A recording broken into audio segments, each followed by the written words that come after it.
do have some questions. Senator Duncan, you said early on kind of the structure, and again, the reason that we called the hearing was there have been questions about transparency, questions about the how CSCOPE was organized. We've had feedback from teachers and parents, and so I wanted them to lay out where they've been, where they started, where they are today. Members have a series of questions, and then open it up to additional questions. Either Dr. Smith or Dr. Ladby, where did the ESCs get the authority to get a nonprofit corporation? What gives you that authority? I'm not sure whether there's anything in writing that grants us that authority, but we're not aware of anything that prevents it. And several of the service centers have other nonprofits, and actually several of the service centers were set up as nonprofits initially. And back to the days of when we were first receiving any types of federal and state grants, some of those are grants required nonprofit status.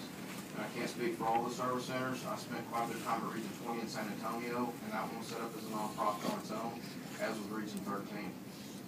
Did you seek any advice from the Attorney General or the legislature before doing this? No, sir. We saw a lot of attorney guidance because we were very cautious in that manner. Wade, I don't know if you want to add anything to that or not. I think it's just simply a matter of a lot of shared effort, a lot of resources pulled together from the service centers with intellectual property content at stake, and so it was just advised as good business practice to form a 501c3 to manage it. Are you aware that normally when government entities do form a nonprofit that it's through statute with the legislature, not on their own? No, sir. And I guess we were working partly from previous experience because we knew other service centers that had done something similar in years past.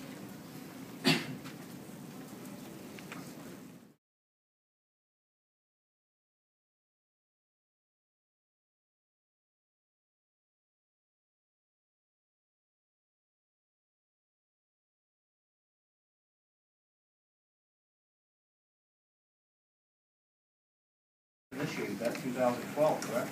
That's correct. So for 7 years, Senator Seliger, they've never had any outside review whatsoever. And that is problematic to see if they are getting it right.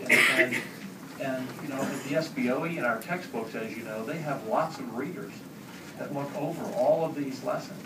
You also, Senator Duncan, you asked the question if they have opened up transparency, but it's my understanding parents today still can't go on and look at your curriculum and lesson plans, correct, as of today?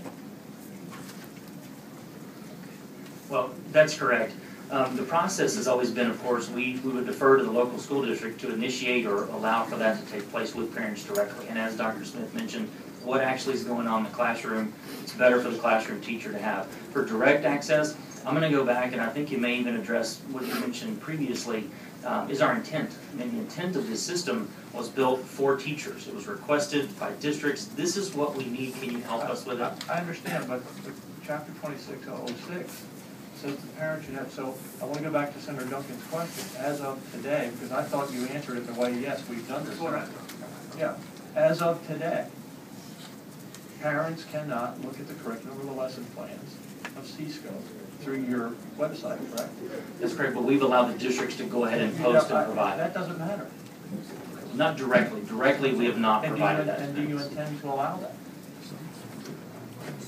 We intend to allow parents to have full access. There's going to be some structural problems with the test, so that's what we're working on now. We understand the test, but how long will it be before your critics, as well as your supporters and members I've invited, you know, panelists from both sides today, we'll have people who are singing their praise and people who are critical, including teachers and superintendents. I mean, not just parents and other folks who are looking at this from outside.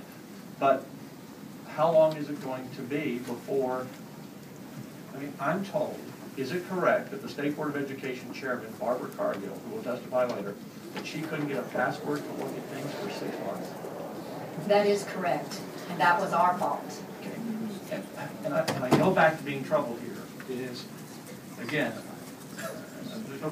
as Senator Duncan said, no one's on trial here, but today, suddenly, in 2013, suddenly, after 7 years, you're changing the contract that teachers aren't criminally liable.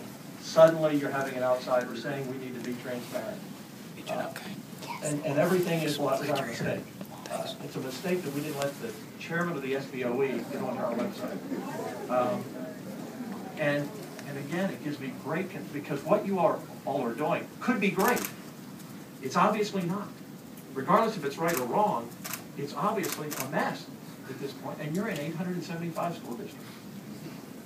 That really concerns me, because the teachers and the students are depending on this to pass their STAR test, end of course test. It's really, really troubling for me. And one other last thing, and then we'll go to our next panelist or other additional questions. Senator Duncan asked you, Dr. Libai, about how you respond to criticism. Dealing with the Boston Tea Party issue, which did bring it, and it's things like this. We all live in this fishbowl, all of us up here, all of you. The way you responded was on your website. And your first response, which is still there, I believe, members, if you look at it, on November 27th, you wrote, one fallacious claim circulated by these groups and individuals is that CSCOPE teaches that the Boston Tea Party was an act of terrorism. The claim is false, and the portion of the content in question has been grossly misinterpreted. Your response was on your website, and then 2 days later, you corrected yourself. On 11/29, you say, we believe additional information could have been included in this activity itself or in the teacher notes to clarify the intent of the activity and prevent it from being taken out of context. So you responded to this criticism.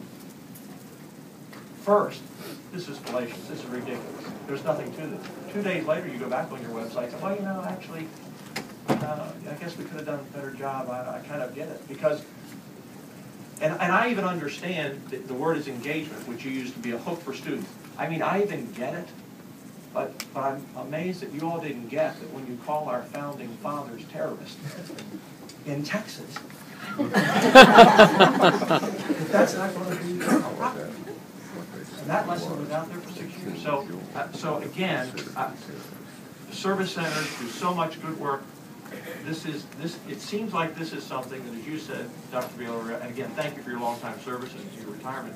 It seems like you all got into this and wanted to get bigger and bigger. In fact, as I look at the little bit of minutes that have been released, what I read in your minutes is your goal to be the curriculum in 100% of the state?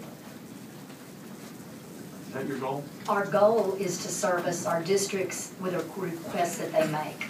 That's our goal. Because it seems like you've been racing to meet the goal of being in more districts without doing the quality checks that you've been going. And then the last question on transparency, you told Senator Duncan that you're being transparent. Are you not still engaged with the Attorney General's office today, trying to block the release of the minutes of your public meeting? Visit with you outside. Could I ask you to stop? I'll explain that. Only those portions that we believe have where there's concerns related to proprietary. We've talked about a lot of things, and I'm trying to put so many of the moving parts together. I don't think it's very transparent or clear. When you were talking about the proprietary pieces, the intellectual property that you're trying to protect, if the state taxpayers are paying salaries, is the proprietary hours the state of Texas?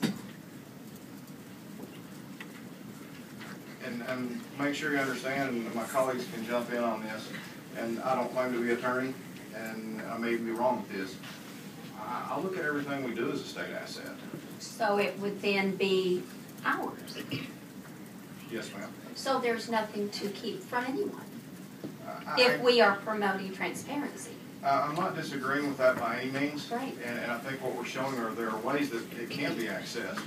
But I think, as with any other state asset, I can't just go out and claim things on my own as a citizen, other state assets. Well, I guess what I'm trying to clarify, for the sake of protecting intellectual property, taxpayers do not have access to portions of CSCOPE. That's correct. That is correct. Okay. I personally believe that not just parents should have access to this. People across the state of Texas pay taxes. They should have access. Not just parents, are concerned about our children's education. And we have got many good educators out there, retired and active, that may not be using CSCOPE.